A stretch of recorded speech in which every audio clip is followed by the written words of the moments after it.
بسم اللہ الرحمن الرحیم۔ السلام علیکم ورحمۃ اللہ وبرکاتہ۔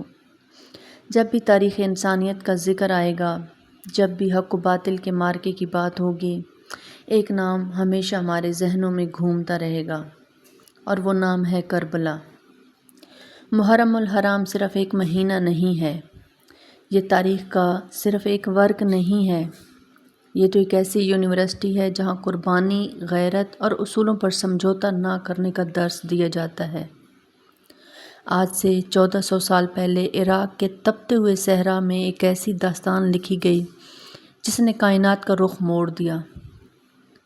ایک طرف اقتدار، دولت اور ہزاروں کا لشکر تھا، اور دوسری طرف صرف 72 نفوس، لیکن ان کے پاس کچھ ایسا تھا جو بڑی سے بڑی سلطنت کو خاک میں ملا دے، اور وہ تھا ایمان کی طاقت۔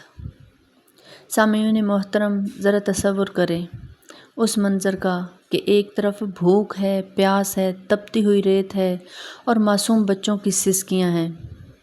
کسی بھی عام انسان کا حوصلہ توڑنے کے لیے یہ حالات کافی تھے، لیکن وہاں محمد صلی اللہ علیہ وآلہ وسلم کا نواسہ کھڑا تھا، حسین ابن علی علیہ الصلاۃ والسلام، جنہوں نے ہمیں سکھایا کہ جب بات دین کی ہو، جب بات انسانیت کی ہو، جب بات سچائی کی ہو، تو پھر سر کٹایا تو جا سکتا ہے، لیکن جھکایا نہیں جا سکتا۔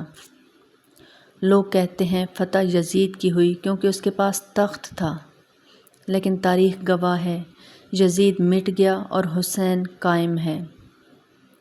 جو موٹیویشن ہم نے کربلا سے ملتی ہے وہ یہ ہے کہ سچائی کبھی مرتی نہیں، چاہے پوری دنیا آپ کے خلاف ہو جائے، لیکن اگر آپ حق پر ہیں تو جیت انشاءاللہ آپ ہی کی ہوگی۔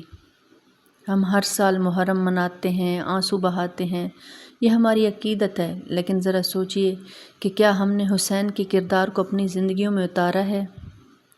کربلا ہمیں سکھاتی ہے کہ مشکل ترین حالات میں بھی امید کا دامن نہیں چھوڑنا۔ ہمیں صبر کا وہ اعلیٰ مقام سکھاتی ہے کہ تیروں کی بارش میں بھی سجدہ قضا نہیں ہوتا، لیکن آج ہماری زندگیوں میں چھوٹی چھوٹی مشکلات آتی ہیں تو ہم ہمت ہار جاتے ہیں۔ نوکری چلی جائے، کاروبار میں نقصان ہو تو ہم ڈپریشن کا شکار ہو جاتے ہیں۔ محرم اللہ کا مہینہ ہے، اور اگر 10 محرم کی تاریخ میں جائیں تو حضرت آدم کی دعا قبول ہوئی، حضرت نوح کی کشتی کنارے پر لگی، حضرت ابراہیم کو آگ سے نجات ملنے، حضرت یونس کو مچھلی کے پیٹ سے رہائی ملی۔ تو میں آج آپ کے لیے محرم کا ایک خاص تحفہ لے کر آئی ہوں، سورہ کوثر کا وظیفہ۔ سب سے پہلے تو آپ صدقہ و خیرات کریں۔ یکم محرم الحرام کو آپ 1 کلو گندم اور 1 کلو چاول لے لیں، ان کو مکس کر کے یا رزاقو یا باسطو 1000 بار پڑھ کر دم کر دیں، اور اس کی 11 پوٹلیاں بنا لیں، اور روزانہ نماز فجر کے بعد پرندوں کو یا کیڑے مکوڑوں کو ڈالیں تو انشاءاللہ سارا سال آپ کا رزق کم نہیں ہوگا۔ پھر جو وظیفہ آپ نے یکم محرم الحرام کو کرنا ہے وہ آپ 2 محرم کو بھی کر سکتے ہیں، 3 محرم کو بھی کر سکتے ہیں، اور اس کے 2 طریقے ہیں۔ ایک تو یہ ہے کہ آپ نے 120 مرتبہ سورہ کوثر کو پڑھنا ہے، اول آخر درود پاک کے ساتھ۔ مطلب آپ اگر روزانہ 10 دن تک پڑھیں گے تو گویا آپ نے سارا سال پڑھ لیا۔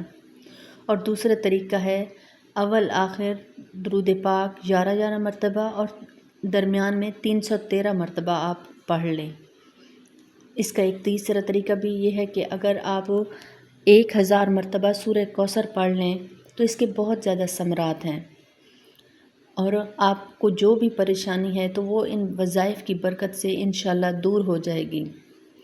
اگر آپ کو میری آج کی ویڈیو پسند آئی ہے تو پلیز لائک کریں، شیئر کریں اور سبسکرائب کرنا بالکل بھی نہ بھولیں۔ کامنٹ باکس میں سبحان اللہ ضرور لکھ دیں۔